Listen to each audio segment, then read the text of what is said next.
Nous sommes avec d'autres compétences, d'autres intelligences, d'autres talents guinéens qui vivent ici en France et qui sont venus assister à ce salon. Ça sera le dernier plateau de cette très belle rencontre, de cette très belle 4e édition du salon de l'entrepreneuriat et de l'emploi. C'est des jeunes Guinéens aussi qui entreprennent et qui ont envie de rentrer au pays pour servir, pour apporter leur expertise. Ils vont chacun d'eux se présenter et puis ensemble on discutera de ce qu'ils font comme activité. Donc je suis le fondateur de l'entreprise ED, qui est une entreprise technologique qui développe et exploite des applications de mise en relation chauffeur-client. Je suis diplômé en management des opérations, j'ai un bac plus 6. D'accord. Bon, je travaille également au sein de la direction supply de Vuitton. Et j'entreprends dans le domaine du transport et de la logistique. D'accord. Je suis ingénieur en performance industrielle. J'entreprends dans le domaine du transport et logistique. D'accord. On reste avec vous avant de revenir par là. Vous entreprenez, vous dites, dans le domaine des transports et de la logistique. Qu'est-ce que vous faites concrètement? Je vois que vous êtes 2 associés et vous avez un projet commun. De quoi il s'agit exactement?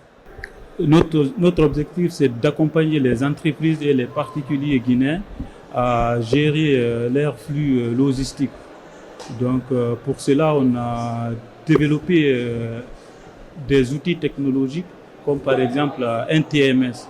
Un TMS, c'est un outil qui permet à nos clients de lancer leurs commandes et de suivre le statut de leur commande. Le trajet de la commande. Oui, exactement, savoir où et quand le statut d'amont et aval de la D'accord. commande. Donc c'est une sorte d'application. Comment ça se passe? Exactement. En fait, c'est pas une application, c'est un logiciel. Ok. C'est un logiciel intégré qui sera chez le client et chez nous. Ok. L'objectif, c'est de permettre à tous les clients d'avoir en temps réel une visibilité sur le flux. Le flux peut être un flux d'approvisionnement, gestion de stock ou de distribution. Ok. Donc, l'objectif, c'est quoi? C'est de permettre à tout client d'avoir le bon produit au bon moment et au bon endroit. Cette conception, vous la faites exclusivement dédiée à la France ou c'est quelque chose que vous avez envie de téléporter au pays et C'est que quelque ça puisse chose déjà qu'on a téléporté en Guinée. Ok. Donc déjà, on l'a fait avec des ingénieurs guinéens. Ok. Donc nous, on est venu avec l'idée.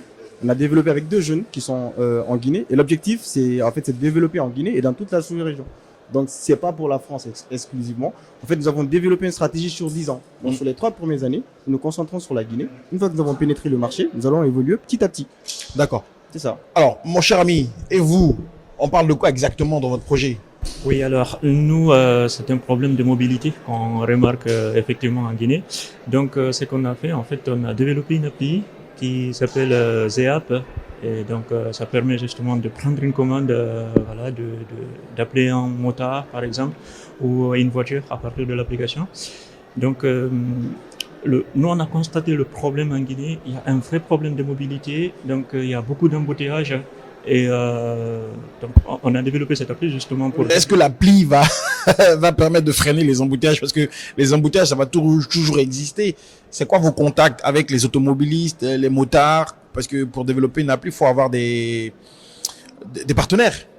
Oui, alors on a des partenaires, effectivement. Là, en ce moment, l'appli, elle fonctionne déjà en Guinée. Donc, ça permet, si tu veux prendre un motard, tu peux le prendre à partir de l'application. Un peu comme un Hitch ou comme un Uber, c'est ça? Oui, à peu près, oui. Alors, c'est dans le même esprit que Uber à la base, hein, mais en fait, l'objectif, c'est pas le même. Nous, on se focalise beaucoup plus des villes comme Conakry. D'accord. Et donc, si vous voyez, Conakry, en fait, ça rentre complètement, pratiquement dans la mer. Et ben, du coup, en fait, notre objectif, justement, c'est de débloquer les embouteillages. Donc, on s'est fixé un objectif pour 2030 de proposer des passages vers la mer. Et donc, de développer les embouteillages. Pour le moment, ce qui est fonctionnel, c'est quoi? Donc, pour tout ce qui est de moto-taxi, vous pouvez prendre à partir de l'appli. Pour tout ce qui est de voitures de luxe, si vous voulez vous déplacer, par exemple, pour une longue distance d'une ville à une autre, vous pouvez aussi passer par l'application. Et dans le futur. Et avec l'application, vous pouvez avoir des véhicules disponibles. Voilà, exactement. On a des partenaires, il y a des véhicules disponibles, il y a des véhicules qui sont pour l'entreprise, à la base, notre flotte, mais il y en a d'autres aussi, des véhicules, pour... Et comment vous joindre? Quels sont vos contacts à Conakry et comment télécharger l'application? Voilà, l'application, en fait, elle est disponible sur App Store et Play Store. Ça s'appelle ZEAP, Z-E-A-P-P, donc... Voilà, et on peut la télécharger gratuitement. Voilà, on peut télécharger, c'est gratuit. On peut passer une commande, sans problème. D'accord, super. Je vous pose la même question. Hein. Votre système, comment vous contactez et comment utiliser vos services? Pour le moment, nous sommes en phase de test. D'accord. On est en train de le tester avec 2 grands groupes sur place en Guinée. Que je vais taire le nom pour des raisons de confidentialité. Mais une fois que nous serons opérationnels, il y aura un autre site internet. Nous avons également des commerciaux. Donc, il y a une stratégie qui sera mise en place sur la partie commerciale pour atteindre nos principaux clients. Il n'y a pas de souci là-dessus. Pour le moment, nous sommes dans une phase de développement et de test des outils. Alors, il veut placer quelque chose? Justement, et le secteur d'activité aussi, je vais le préciser. Ouais. Ça peut être, c'est dans l'industrie. L'industrie, ça peut être l'industrie minière, agroalimentaire, et aussi dans le domaine aussi de commerce. Par exemple, les commerçants. Un commerçant qui se trouve à Kanka, par exemple, il veut qu'on expédie sa marchandise.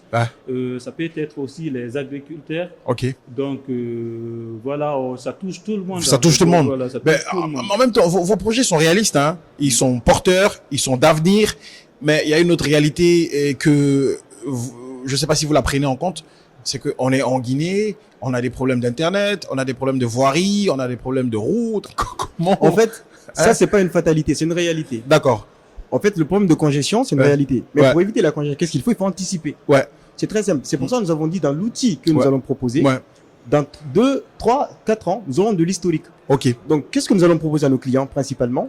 Imaginons que vous travaillez dans le domaine de l'industrie. On sait qu'est-ce que vos clients commandent le plus. On sait c'est quoi le besoin réel.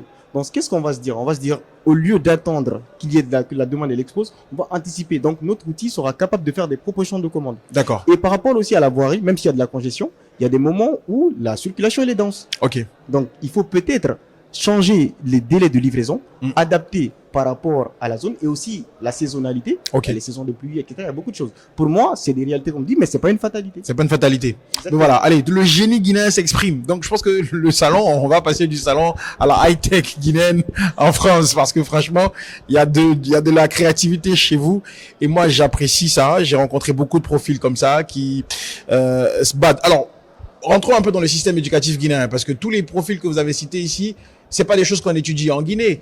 Comment vous pouvez faire un transfert de connaissances, de compétences à nos frères qui sont au pays? Parce que tout le monde est en train de faire administration des affaires. C'est pas pour pointer du doigt dans le mauvais sens le système éducatif guinéen, mais on est à l'heure du digital. On est dans la mondialisation. On est dans le 3e millénaire. Comment le transfert de savoir? Question commune, hein, tout le monde va répondre. Hein. Donc voilà, c'est une très bonne question déjà.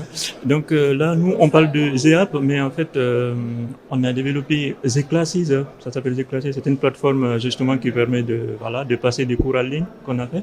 Donc il y a pas mal déjà d'établissements qui l'utilisent, mais en même temps, en fait, on essaie de créer une sorte d'université en ligne pour permettre en fait de passer des cours pour toutes ces personnes qui n'ont pas accès à des cours, voilà. Puis d'accord. Allez. Vous, c'est quoi l'idée future? Parce que vous êtes un futuriste, hein. L'idée ne vient pas de moi. J'ai un ami qui s'appelle Ibrahima Sagno, qui félicite bien, qui est en train de créer une plateforme dans laquelle, en fait, chacun de nous, chaque personne qui veut donner de la connaissance, aura un profil et il va y mettre en cours. Donc, c'est-à-dire qu'il y aura une application où il y aura un prof qui va, en fait, enrichir son cours et dédié aux jeunes Guinéens. Mais pour moi, même s'il y a la digitalisation, le plus important, c'est la proximité. C'est la proximité. Il faut bien faire des cours en ligne. Mais ce qui serait le plus intéressant, c'est de nous-mêmes de proposer des programmes dans les différentes universités. Donc je pense que, en tout cas moi, dans mon projet professionnel, sur le long terme, je veux bien enseigner dans les universités guinéennes et partager ma connaissance. Super. Donc, pour moi, c'est super en tout important. cas, pour un bac plus 5, on a besoin de 6 en plus. J'ai diminué un dedans. On a besoin de toi. Donc exactement comme vous l'avez dit, aujourd'hui, il y a plusieurs personnes en fait qui ont fait des domaines qu'on n'a pas forcément besoin en Guinée. Mais il y a aussi beaucoup de talents inexploités. Parce que moi, je connais des amis avec lesquels j'ai étudié, ils sont excellents. Donc, il suffit juste de les orienter et de les accompagner.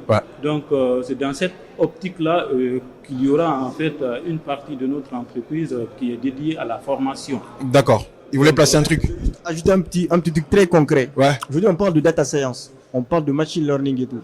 Moi, je me dis, en fait, on peut initier les enfants. Par exemple, le programme de science, de SIAM en mathématiques, on peut créer des algorithmes très simples qui vont initier les enfants à la data science. C'est-à-dire, au lieu de traiter l'exercice du SIAM directement avec des chiffres, pourquoi ne pas créer un programme de façon simple qui va initier les enfants là-dedans? Parce qu'aujourd'hui, quand vous regardez, même chez les ministères, la plupart des données sont presque caduques. Tu as des données que de 2020.